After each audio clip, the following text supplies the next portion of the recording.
大家好，今日我哋要傾一個好勁超嘅哲學概念，佢嚟自哲學家胡西爾，叫做 epoche。中文可以叫佢做船哥。你唔使驚，我哋唔想要上嘅好悶嘅哲學堂，我哋可以將佢想象成一種心靈超能力，一個俾你個腦嘅終極暫停鍵。冚咗佢，你就可以用一個全新嘅角度去睇翻呢個世界。想唔想學識呢招？好，我哋即刻開始。開始之前呢，我想問大家一個問題：你每次被大眼見到了所有嘢，經歷了所有事，你有沒有真心停地想過，點解呢個世界會是咁嘅樣？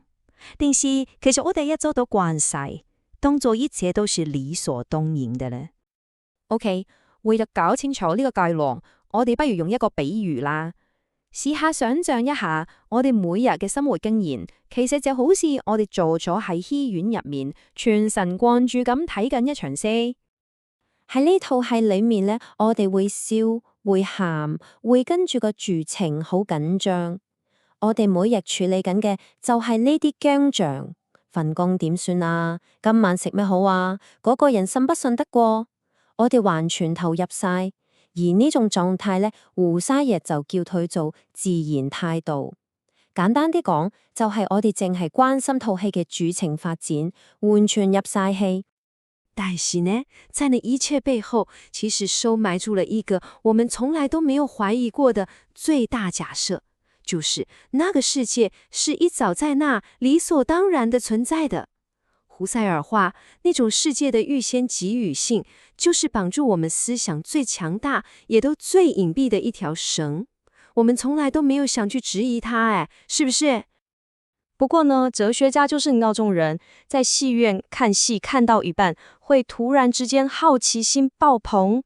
他不想再僅僅關心劇情，他更加想知道的是，等陣那套戲究竟是點樣播出來的？呢個時候 epoche 就要出場啦。你可以當佢係一個哲學家專用嘅暫停掣。當你撳咗佢，你唔係話呢個世界唔存在，而只係暫時將你嗰個呢個世界係角色存在嘅信念擺埋一邊先話，就好似打機打到一半咁 pause 咁。你暫時唔玩呢個世界係真嘅遊戲，目的就係為咗睇下究竟會發生咩事。所以啊，玄哥並不是齋坐在那兒想就得啩，它是一個非常具體的行動，一個可以將你的視角徹底扭轉的動作。咁實際上呢，要點做呢？過程大概係咁噶。第一步呢，你要意識到自己正活喺一套戲詩入邊，跟住呢，你刻意停止問所有關於劇情嘅問題，例如呢樣嘢有冇用啊？靚唔靚啊？好唔好食啊？將所有呢啲自然產生嘅興趣，用胡西爾嘅講法，就係排除喺遊戲之外。最後亦都係最關鍵嘅一步，就係將你嘅注意力由睇得啲咩轉移去我究竟係點樣睇到呢一切嘅過程本身。於是乎，我哋就得到兩種完全唔同嘅態度。喺自然態度之下，我哋係個電影觀眾，全身投入着劇情節。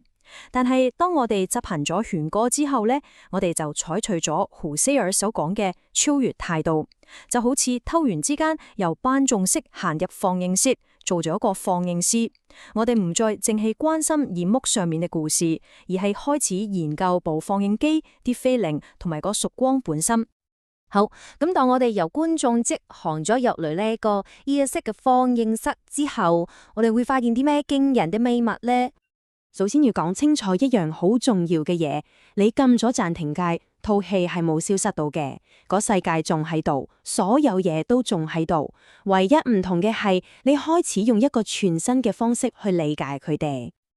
呢個就係最關鍵、最重大嘅發現，你會領會到一個絕對嘅相關性。熒幕上面嘅電影，即是我哋經驗到嘅世界，同嗰部放映機，即是我哋嘅世界意識，係構思咗密不可分嘅。冇發現機就冇電影，同樣道理，冇我哋嘅意識，嗰個被我哋經驗到嘅世界，亦都冇從彈起。胡西爾自己就用咗一句好有力量嘅說話去總結呢個轉變。佢話：當你做到呢一步，